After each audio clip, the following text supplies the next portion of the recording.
কয়রায় সরকারি সেবাসমূহ বিষয়ে অবহিতকরণ ওরিয়েন্টেশন অনুষ্ঠিত।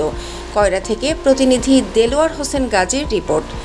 খুলনার কয়রায় পিপিইপিপিইউ প্রকল্পের আওতায় উপজেলা পর্যায়ে সরকারি বিদ্যমান সেবাসমূহ সম্পর্কে অবহিতকরণ বিষয়ক এক ওরিয়েন্টেশন সভা অনুষ্ঠিত হয়েছে। বুধবার 10 জুন সকাল 11টায় উপজেলা পরিষদ হলরুমে এ অনুষ্ঠানের আয়োজন করা হয়।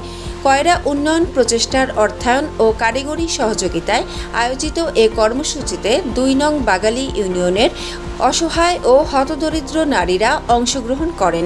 অনুষ্ঠানে বিভিন্ন সরকারি সেবা, নারীর ক্ষমতায়ন, আত্মকর্মসংস্থান ও সামাজিক নিরাপত্তা কর্মসূচি বিষয়ে আলোচনা করা হয়। অনুষ্ঠানে সভাপতিত্ব করেন উপজেলা কৃষি কর্মকর্তা তিলক কুমার ঘোষ।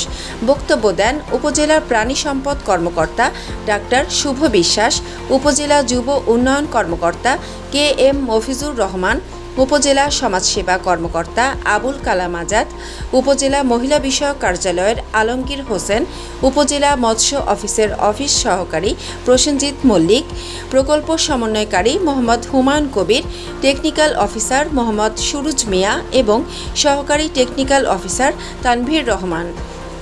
বক্তারা বলেন, সরকারি বিভিন্ন সেবা সম্পর্কে সচেতনতা বৃদ্ধি এবং প্রান্তিক জনগোষ্ঠীকে সেবার আওতায় আনতে এ ধরনের ওরিয়েন্টেশন গুরুত্বপূর্ণ ভূমিকা রাখবে।